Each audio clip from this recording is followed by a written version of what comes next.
नमस्कार दोस्तों, स्वागत है आपका हमारे खास वीडियो में, जहां हम बात करेंगे भारतीय मूल की महान अंतरिक्ष यात्री सुनीता विलियम्स की, जिन्होंने हाल ही में 9 महीने 13 दिन अंतरिक्ष में बिताने के बाद सफलतापूर्वक पृथ्वी पर वापसी की। लेकिन क्या आप जानते हैं कि यह मिशन केवल 8 दिनों का होना था? तो फिर ऐसा क्या हुआ कि उनकी वापसी 9 महीने से भी ज्यादा समय तक टलती रही? आइए इस पूरी रोमांचक यात्रा को विस्तार से समझते हैं। सुनीता विलियम्स का जन्म 19 सितंबर 1965 को अमेरिका के ओहायो में हुआ था। उनके पिता दीपक पंड्या भारतीय मूल के थे और उनकी माता बोनी पंड्या स्लोवेनियाई मूल की थी। बचपन से ही उन्हें एडवेंचर और उड़ान भरने में रुचि थी। उन्होंने अमेरिकी नौसेना में शामिल होकर एक पायलट के रूप में अपने करियर की शुरुआत की और बाद में नासा में अंतरिक्ष यात्री बनी।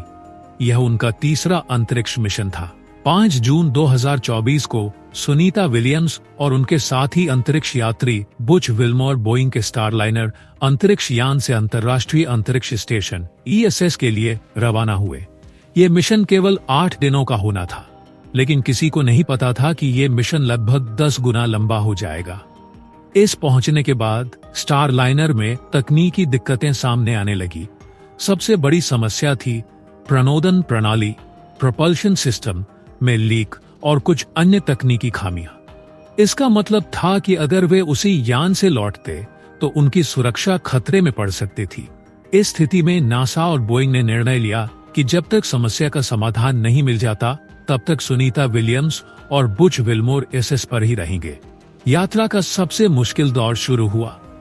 सुनीता और बुच ने उम्मीद से कहीं ज्यादा समय ISS पर बिताया।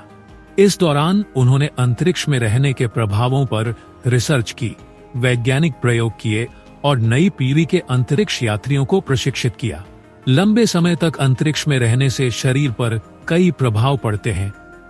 हड्डियों की घनत्व कम हो जाती है, मांसपेशियां कमजोर हो जाती हैं और मानसिक रूप से भी यह काफी चुनौतीपूर्ण होता है। लेकिन सुनीता ने धैर्य और साहस के साथ इस कठिन समय को बिताया। आखिरकार 19 मार्च 2025 को 9 महीने और 13 दिनों के लंबे इंतजार के बाद स्पेसएक्स के क्रू ड्रैगन कैप्सूल से सुनीता और बुच को वापस लाने का निर्णय लिया गया।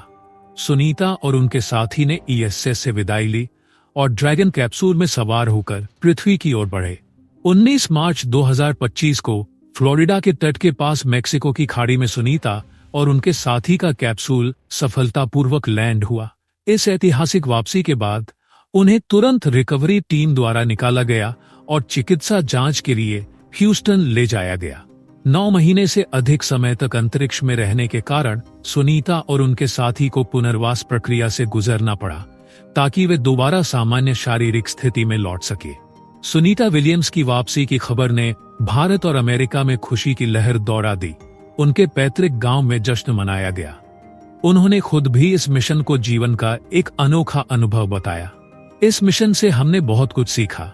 यह अंतरिक्ष में लंबी अवधि तक इंसानों के रहने और सुरक्षित वापसी सुनिश्चित करने के लिए एक बड़ा सबक था। क्या भविष्य में हम मंगल ग्रह तक मानव मिशन भेज पाएंगे? क्या ऐसी तकनीक विकसित होगी जिससे अंतरिक्ष में ऐसी समस्याओं से बचा जा सके? इन सभी सवालों के जवाब समय के साथ मिलेंगे। सुनीता विलियम्स की यह कहानी हमें यह सिखाती है कि सच्चा हीरो वही होता है जो मुश्किल परिस्थितियों में भी धैर्य बनाए रखे और अपने लक्ष्य की ओर बढ़ता रहे। आपको यह वीडियो कैसा लगा? हमें कमेंट में जरूर बताएं। और अगर आप ऐसे ही प्रेरणादायक वीडियो देखना चाहते हैं तो हमारे चैनल को लाइक, शेयर और सब्सक्राइब करना न भूलें।